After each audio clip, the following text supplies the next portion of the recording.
CPIM സംസ്ഥാന സമിതിയിൽ ധനവകുപ്പിന് രൂക്ഷ വിമർശനം. പെൻഷൻ മുടങ്ങിയതും സപ്ലൈകോയിൽ അവശ്യ സാധനങ്ങൾ മുടങ്ങിയതും ഒഴിവാക്കണമായിരുന്നു. സർക്കാരിന്റെ മുൻഗണന എന്തെന്ന് നിശ്ചയിക്കണമെന്ന് സംസ്ഥാന സമിതിയിൽ ആവശ്യമുയർന്നു.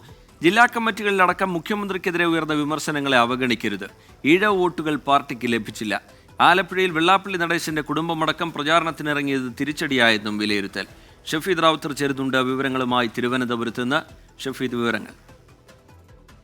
റജിത്ത, ഇന്ന് ചേർന്ന CPM സംസ്ഥാന കമ്മിറ്റിയിലാണ് ധനവകുപ്പിനെതിരെ വലിയ തരത്തിലുള്ള വിമർശനം ഉയർന്നത്. പെൻഷൻ മുടങ്ങിയതും സപ്ലൈകോയിൽ അവശ്യ സാധനങ്ങൾ മുടങ്ങിയതും ഒഴിവാക്കണമായിരുന്നു. സർക്കാരിന്റെ മുൻഗണന നിശ്ചയിക്കണമായിരുന്നു.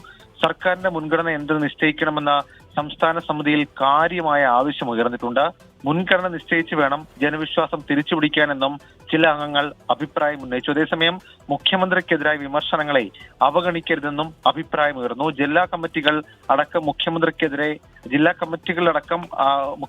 ഉയർന്ന വിമർശനങ്ങളെ അവഗണിക്കരുതെന്നാണ് ഇന്നത്തെ CPM സംസ്ഥാന കമ്മിറ്റിയിൽ ഉയർന്ന ഏറ്റവും പ്രധാനപ്പെട്ട ആവശ്യം. അതേസമയം വോട്ടുകളെ സംബന്ധിച്ച് ഈഴവ വോട്ടുകൾ നഷ്ടപ്പെട്ടു, ഈഴവ സമുദായം CPM-ൽ നിന്ന് അകന്നുവെന്ന് സംസ്ഥാന കമ്മിറ്റിയിൽ അഭിപ്രായമുണ്ടായി. ആലപ്പുഴയിൽ വെള്ളാപ്പള്ളിയുടെ കുടുംബമടക്കം പ്രചാരണത്തിനിറങ്ങിയത് തിരിച്ചടി ഉണ്ടാക്കി. തിരുത്തൽ നടപടിയിൽ വിശദമായ ചർച്ച വേണമെന്ന ആവശ്യവും ഇന്നത്തെ CPM സംസ്ഥാന കമ്മിറ്റിയിൽ ഉയർന്നു.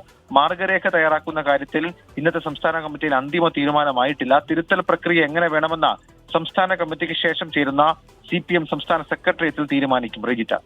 ശരി, ഷഫീദ് റാവുത്തർ വിവരങ്ങൾ നൽകുകയായിരുന്നു തിരുവനന്തപുരത്ത് നിന്ന്.